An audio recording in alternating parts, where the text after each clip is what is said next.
warahmatullahi wabarakatuh. Terima kasih atas kesempatan yang telah diberikan ibu-ibu dan bapak-bapak sekalian. Perkenalkan, nama saya Tasya. Kita sudah bertemu di pertemuan sebelumnya. Oke, hari ini sebelum memulai materi selanjutnya, saya ingin menanyakan, ada yang masih ingat materi sebelumnya? Ya, Ibu Siti silahkan. Oke, Ibu Nawira silahkan. Iya, betul sekali. Materi kemarin kita membahas tentang menyusun dan mengendalikan anggaran. Sekarang, siapa yang masih ingat cara menyusun anggaran? Bapak Santoso, silahkan. Bagus sekali. Ya, benar sekali Bapak Santoso. Menyusun anggaran dimulai dengan mengetahui rata-rata jumlah pendapatan dan pengeluaran bulanan. Kemudian menyusun prioritas pengeluaran berdasarkan kebutuhan, bukan keinginan, sehingga jumlah pengeluaran seimbang dengan pendapatan. Ya, selanjutnya cara mengendalikan anggaran, ada yang tahu? Silakan angkat tangannya. Ya, Ibu Siti silahkan. Ada yang lain? Ibu Lala? Oh, baik ya. Mengendalikan anggaran dapat dilakukan dengan sistem amplop dan dengan catatan kas harian. Oke, kita akan melanjutkan ke sesi berikutnya. Kita nonton film berikut ini. Oke, bagaimana menurut ibu-ibu dan bapak-bapak sekalian tentang film yang baru saja kita putarkan? Ya. Oke, rata-rata bapak-bapak dan ibu-ibu sekalian sudah mengerti ya.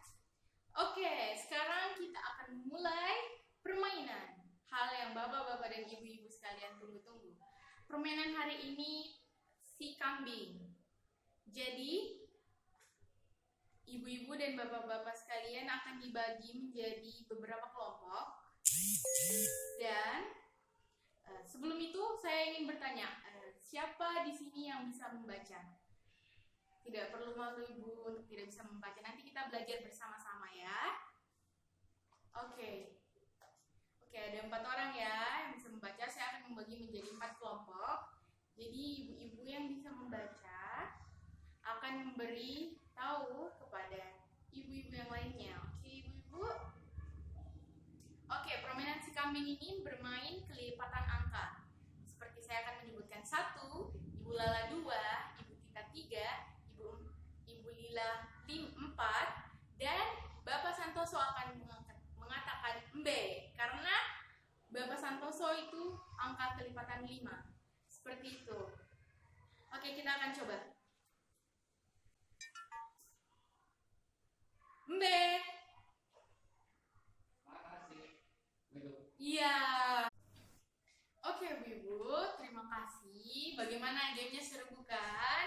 Sangat menyenangkan. Oke, ibu-ibu dan bapak-bapak sekalian silakan duduk kembali.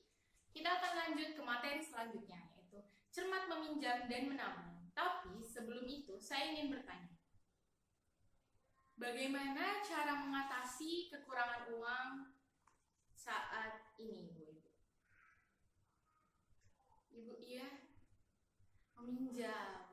Oke. Silakan Ibu Lala. Oh, memasukkan barang ke pegadaian. Oke. Kira-kira sudah berapa kali berutang ibu-ibu? Lumayan ya. Berutang boleh saja dilakukan, tapi harus matang rencananya dan dikelola dengan baik, supaya kita tidak tergantung dengan utang. Oke, kita akan beli. Kalau saya bilang uang tidak cukup, ibu-ibu bisa bilang, ya diatur dong. Oke, 1, 2, 3. Uang tidak cukup? Diatur dong. Bagus sekali. Gunakan utang dengan hati-hati. Saya akan membacakan buku pintar halaman 59 tentang anak Ibu Lili yang sedang sakit, tapi Ibu Lili tidak bisa membayar dan tidak memiliki uang untuk membayar biaya rumah sakit anak Ibu Lili. Oke, setelah saya bacakan, kira-kira masalah keuangan apa yang dihadapi Ibu Lili? Ya, silahkan. Ya, Bapak silahkan, Pak. Oke, jika kita tidak rutin menabung dan tidak dapat mengendalikan pengeluaran, maka kita akan lebih sering berutang. Utang yang tidak dikelola dengan cermat bisa membawa masalah besar. Oke, selanjutnya ini adalah poster sebelum meminjam. Kita lihat di sini. Untuk apakah kita meminjam? Sebaiknya hanya untuk memenuhi kebutuhan, bukan keinginan, atau untuk kegiatan produktif. Selanjutnya, apakah ada cara lain yang bisa dilakukan sebelum berutang? Kira-kira ada cara lain nggak Ibu-Ibu? Ya, jika ada, gunakan tabungan atau aset terlebih dahulu. Selanjutnya, berapa besar kita perlu meminjam?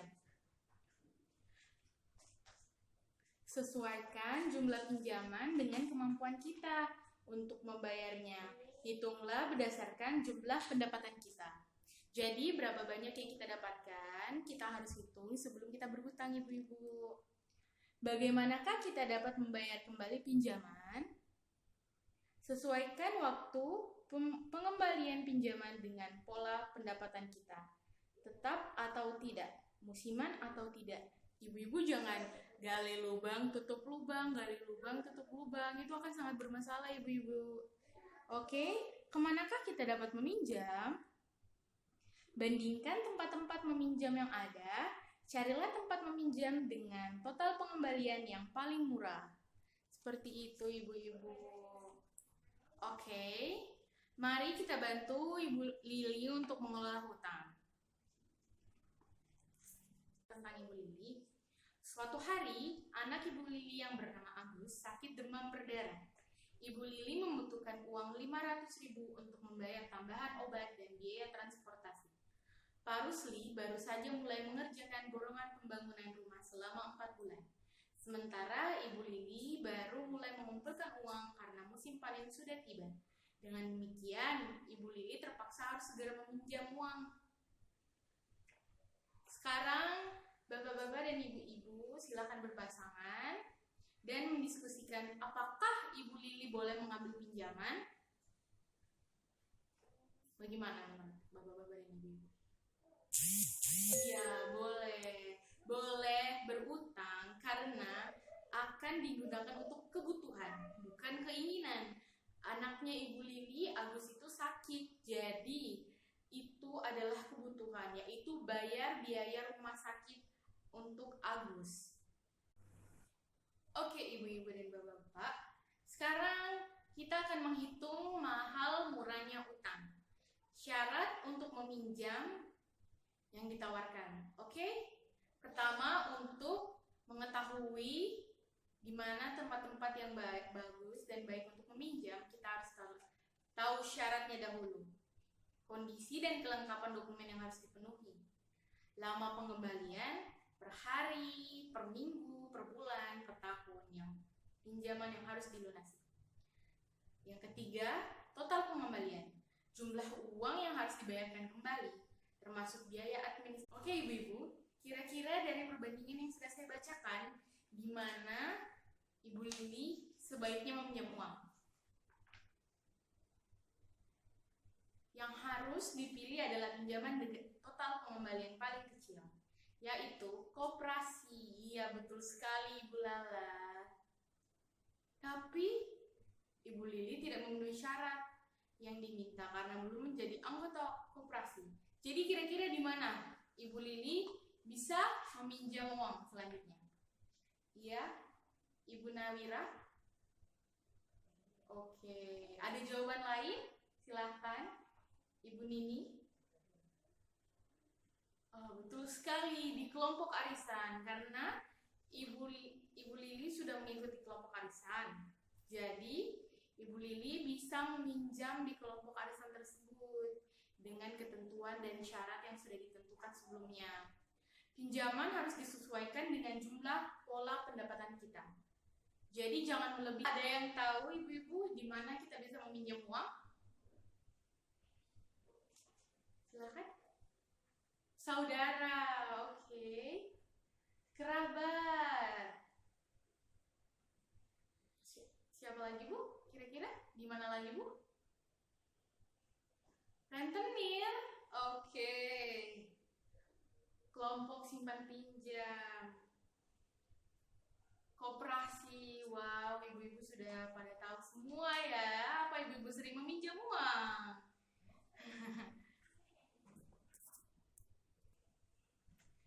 Seperti yang saya katakan sebelumnya, pemberi pinjaman memiliki kelebihan dan kekurangan. Jika kita perlu meminjam, maka kita perlu membandingkan dan memilih yang sesuai. Kira-kira di video berikut ini, bagaimana tadi Ibu Lili mengatasi keuangannya? Ada yang tahu? Iya, betul sekali. Arisan, meminjam di kelompok arisan. Oke, kita akan melanjutkan ke materi selanjutnya, menabung secara rutin. Menabung secara rutin. Sebagian besar dari kita tidak yakin bisa menyisihkan uang untuk menabung karena pendapatan terbatas dan tidak tentu. Betul apa betul Ibu? Iya, tapi kita harus ingat bahwa menabung itu harus dimulai sedikit demi sedikit secara rutin agar lama-kelamaan menjadi bukit. Menabung harus disisihkan sejak awal, bukan menunggu sisa setelah seluruh pengeluaran terpenuhi, karena tidak akan pernah ada sisa pengeluaran. Benar Bu? Benar begitu Bu? Iya. Selanjutnya kita akan melihat cerita mengapa kita harus menabung. Oke Ibu? Ini, saya akan memperlihatkan cerita. Mengapa harus menabung? Silahkan dilihat. Tuliskan urutan yang tepat di kertas kosong yang sudah saya kasih ke ibu-ibu. Silahkan tuliskan. Mengapa harus menabung? Oke, silahkan ibu-ibu. Kalau ada yang kesulitan, ibu bisa angkat tangan dan bertanya kepada saya. Oke, ibu?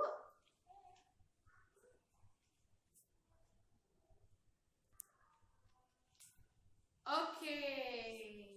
Saya akan lihat yang mana cerita susunan cerita yang paling tepat. Oke, kelompok 1 yang paling benar. Bisa kita bacakan Ibu di depan sini bagaimana cara harus menabung dan mengapa harus menabung. Oke. Kira-kira dari cerita yang disusun kelompok 1, pesan apakah yang ada dalam cerita semut dan jangkrik? Ada yang bisa? Ibu silakan. Oke, baik. Silakan Ibu. Oke, saya akan menyimpulkan, menabung itu penting untuk menghadapi situasi yang sulit atau darurat dan mencegah berutang kembali. Menabung bisa juga untuk mencapai tujuan tertentu, seperti untuk membayar uang pangkal sekolah anak, untuk biaya melahirkan, untuk modal buka usaha misalnya juga. Apapun tujuannya ibu dan bapak sekalian untuk menabung, itu perlu direncanakan dengan baik, agar tujuannya dapat tercapai. Salah satunya caranya dengan membuat catatan rencana menabung. Selanjutnya kita akan mempelajari tentang catatan cara menabung. Catatan rencana menabung maksud saya. Saya akan memberikan beberapa tips untuk menabung dengan sukses. Yang pertama, menabung penting untuk berjaga-jaga dan mencapai tujuan tertentu. Yang kedua, menabung tidak harus dalam jumlah banyak, asalkan disiplin. Buatlah rencana menabung untuk mencapai tujuan. Yang terakhir, menabung harus disisihkan sejak awal, bukan tunggu ada sisa pengeluaran. Seperti yang saya katakannya. Kita kita akan lanjut ke materi selanjutnya. Memilih cara dan tempat menabung. Kira-kira ada yang tahu? Sebelum itu, rutin menabung memang merupakan tantangan yang berat, apalagi jika kita tidak memiliki pendapatan yang tepat atau tetap. Menabung dengan rutin dapat disesuaikan dengan pola pendapatan kita, yaitu bisa dilakukan harian, mingguan, bulanan, atau musiman, asal langsung disisihkan setiap kali ada pendapatan. Kira-kira ibu-ibu dan bapak-bapak yang ada di sini sudah mulai menabung kah? Kira-kira di mana biasanya menabung? Celengan. Oh, oke. Kita perlu mengetahui kelebihan dan kekurangan tempat-tempat menabung agar bisa mendapatkan berbagai keuntungan. Kelebihan dan kekurangan aneka tempat menabung. Oke, kita akan melihat gambar berikut ini. Silahkan. Ini adalah tempat menabung. Ada rumah atau celengan yang seperti dikatakan Ibu Lili tadi, sekolah anak, arisan, kelompok simpan pinjam, koperasi, dan bank pasar. Ya, betul sekali. Kita bisa menabung dimanapun. Ada minus dan plusnya masing-masing ibu-ibu. Ada kekurangan dan kelebihannya. Tinggal ibu sesuaikan dengan kebutuhan ibu-ibu dan bapak-bapak sekalian. Oke. Jadi, ibu-ibu dan bapak-bapak sekalian, bagaimana pelajaran hari ini? Hal-hal penting apa yang ibu-ibu dan bapak-bapak bisa dapat dari pelajaran hari ini? Ya, pertimbangan apa yang ibu dan bapak lakukan sebelum memutuskan untuk berutang? Ya, silahkan Bapak Dio. Bapak Lies. Ibu Nina. Iya. Oke, ibu-ibu, jangan lupa dipraktekkan juga di rumah ya. Setelah belajar mengendalikan pengeluaran, mengelola utang, dan cara menabung, maka kita juga perlu tahu cara meningkatkan pendapatan. Sesi berikutnya, di pertemuan berikutnya, kita akan belajar mengenai memulai usaha. Ibu-ibu datang kembali ya. Ibu-ibu, terima kasih atas kesempatan yang telah diberikan. Terima kasih ya ibu-ibu. Assalamualaikum. Sebelum itu